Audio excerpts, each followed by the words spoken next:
Hey everyone, this is Rob from Revelation Rain, coming at you with yet another video where we talk about the history behind each one of the tracks that's on our latest CD, Day of the Lord, which we released in April of this year. We've discussed 10 of the tracks so far. Today we're on track number 11, and this is a song called What Makes It. Now this song has an interesting story behind it. This was written, let's see, probably 1997, I believe. It was the tail end of my junior year at MSU. And my roommate, his name was Ron, and he had a girlfriend that he had met back in his hometown. And she had come to MSU to visit for a couple of days. Now, they've been dating for a few months, and she visited a couple of times. And when she came this time, you could just tell that there was something different between them. It seemed as though they were going through the motions, but it was like they were both trying to hold on to something that just wasn't there anymore. And you could see, without them even saying it, and I think they knew too, but it's one of those things where nobody wants to verbalize it, but it's blatantly obvious that this thing just isn't going to last, and more than likely, this is going to be the last time that she comes to visit, and this will probably be the last time that they actually see each other in that capacity. And I could see it too. And I remember that we were sitting in the dorm room, and they were laying on the couch, and they fell asleep. And I was sitting at my desk, thinking about this scenario that's playing out right before my eyes. And I'm like, this is grounds for a song. And so that's what the song is about. It's about a relationship that is about to end, but nobody wants to acknowledge it. Nobody wants to be the first one to say, I think that we need to go our separate ways. I think this is an exercise in futility. Nobody wants to verbalize that, and you're hoping against hope that somehow, some way, there's going to be this spark of energy again, and the relationship will feel new and fresh and exciting again. But deep in your heart, you know that's probably not going to happen. So you just hold on for as long as you can and prepare yourself for the inevitable, which is the end of the relationship. And that's what the song talks about. I was basically writing lyrics as I just visualizing what I was seeing. You know, there's lines like, I know that you're sleeping, but your mind is wide awake. I can hear the voices laughing in my head, all kinds of stuff like this, written from the perspective of one of the people, doesn't matter who, written from the perspective that, we both know that this is over, but we're going to keep trying for whatever reason. And so that's where the song, What Makes It, where it came from. And the lyrics came together really quickly. Like I said, I was basically just writing the story of their relationship. Musically, I had an acoustic guitar available. And so I grabbed the acoustic guitar and just kind of started strumming some chords. And what came out was kind of a jangly song.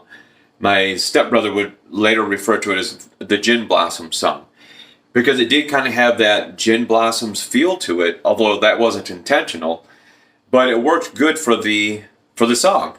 And there's actually a version of that original version of What Makes It on our YouTube channel, where it's just, again, my stepbrother and I went into this small studio.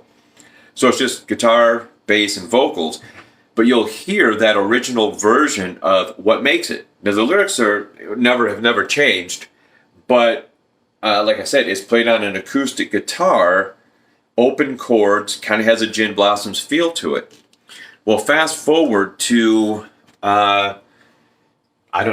late 2020, early 2021, and we're getting ready to, what was happening, we were getting ready to go play a show. And we needed 2 sets worth of songs or something like that. I don't recall. And at the time, we didn't quite have enough songs. So we're all kind of just scrambling. Okay, what can we do? We need at least one more song to round out this set. We can either pick a cover tune and learn one, or we can come up with one of our own songs. Well, the idea of doing covers has never been real appealing to us. We'll do one or two every so often, but it's not something that we prefer to do. We like to concentrate on original material. And I remembered this song, What Makes It? And I've always loved the lyrics, and I loved it even in its present form, which was open chords, Gin Blossoms feel. But I didn't feel that that would be right for the set that we needed. We needed an upbeat, hard rocking song. In this song, what I did is I just hurried up and transcribed from open chords to power chords. And we changed the arrangement slightly to kind of fit that. But once we had those, once we were playing it with power chords on electric guitars, it kind of took on a different life. I mean, the lyrics remained the same, the arrangement was the same, the melody was the same. It's just that it no longer had a Gin Blossoms feel, it had a Revelation Rain feel. Now, it's not an overly heavy song by any means. It's not a Crown of Thorns or a Revelation Rain or even Holy. It's more of one of the songs that I wouldn't say it has a pop edge to it, but it does lean more toward hard rock at most. It's not heavy metal by any means. But it has a great melody, it has a great sing-along to it, and it always goes over well live. It's a song that people, they latch onto it. And so we ended up using that in that set, and like I said, people reacted well to it. So we decided to keep it and put it on the record. And so it becomes track number 11, or if you're talking in terms of sides, I guess that would be, let's see, I don't know, side 2, track 4. Side 2, track 4. And like I've discussed before, the first 3 songs are hard rock, metal, hard-hitting songs. And now you're going to shift a little bit because we're leading into another ballad, the second ballad on this record, which will be in a future video, but you're heading towards that. So you bring it down a little bit of a notch. And what makes it is a good transitional song between a hard rock song like The Ice Lord going into the next ballad that will be discussed in the next video. So what makes it is the perfect segue for that.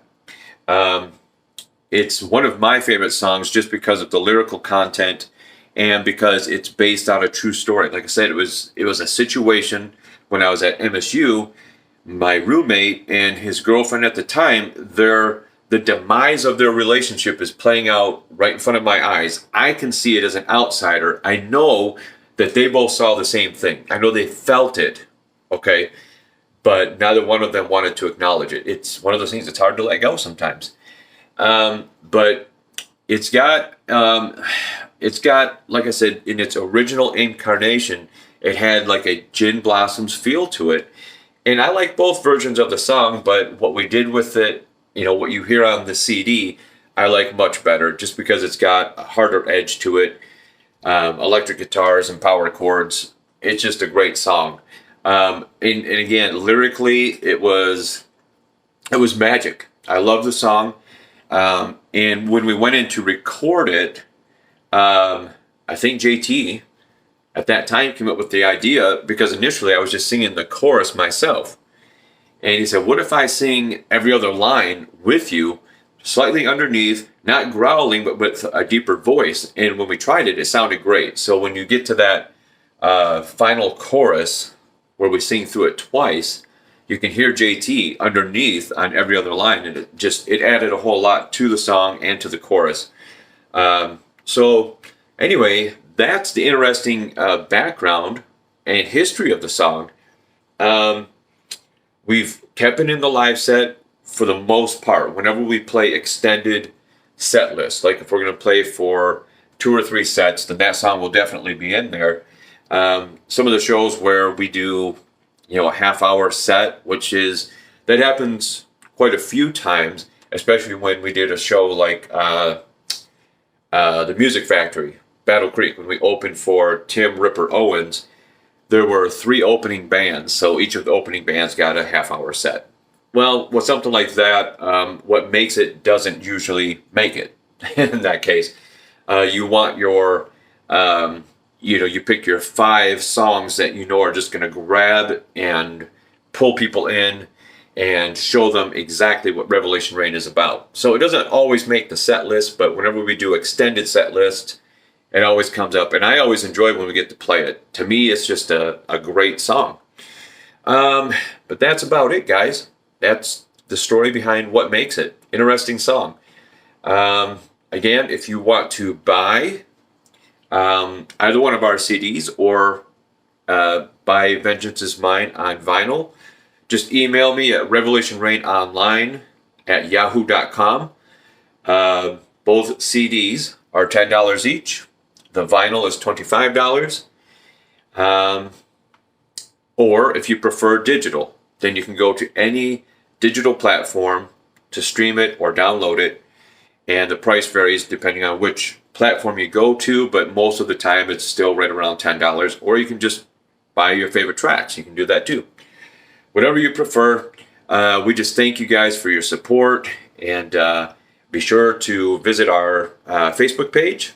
Be sure to check out the other videos on this YouTube channel. There's interviews, live streams, live shows, music videos, all kinds of stuff. All right, guys, take care and God bless.